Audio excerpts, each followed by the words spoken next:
I'm going to go through these rudiments and the cadences now.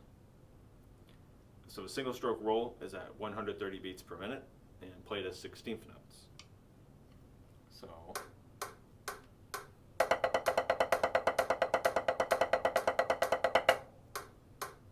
you want these strokes to be nice and even, both in volume and in rhythm.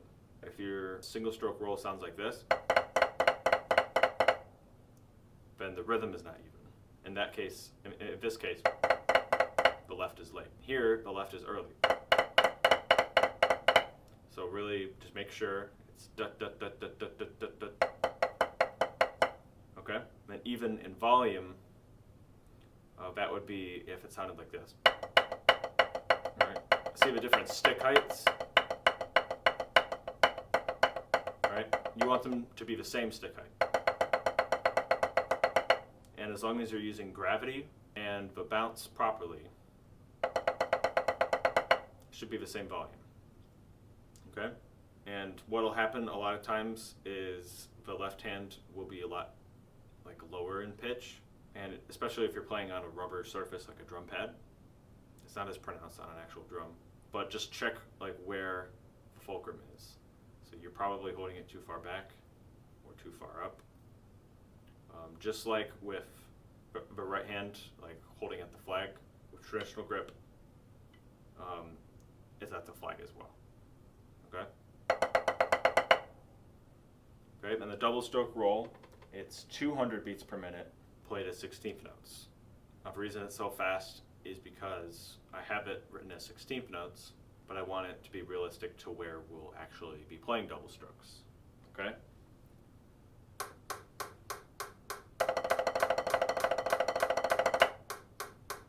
Okay, and at this tempo, it's supposed to be easier to play faster.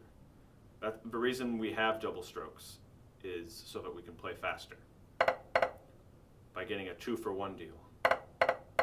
Right? I bring my stick down and up once, but I get 2 notes. That's because the first note is being covered by a wrist motion, and then the second note is being covered by the fingers, bringing the stick in while it goes up. So counterintuitively, you'll be playing the second note while going up. But it makes sense when you realize it's being done by 2 different muscle groups in your hand, right? The wrist and then the fingers.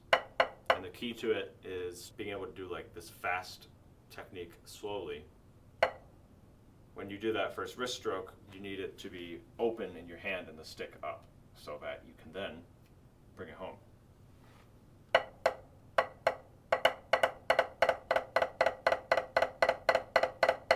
Right? And then having a little bit of arm involved will help make them the same volume. Okay? And then with the left hand, it's the same principles. That finger motion is going to be done by the index finger twitching downwards, like that. But admittedly, it is more wrist-based overall, so get that doorknob twisting motion. If it feels really fast, you're most likely trying to do both notes with the wrist, like we're thinking of the notes individually. Right, that's really hard. And when we play faster, we have to do less. Do more with less, right?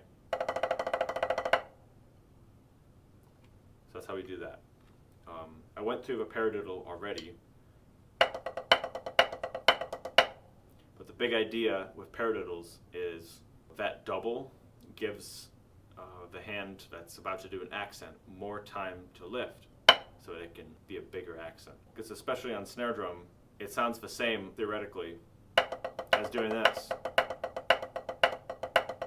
But there's a difference in the feel, and it does sound slightly different even when the playing is perfect. Okay, so really work on those stickings and those different heights. Okay, And the next two rudiments are just longer versions of a paradiddle. So next we have a paradiddle, which is just the para, where it's back to back, alternating, and then two diddles, which are the doubles.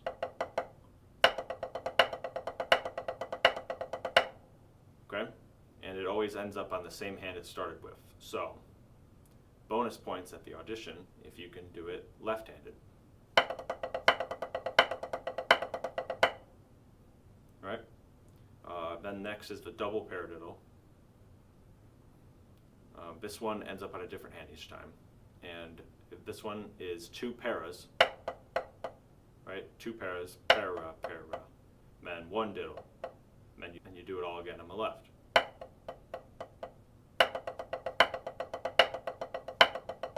So really get that left up and get the heights nice and separated.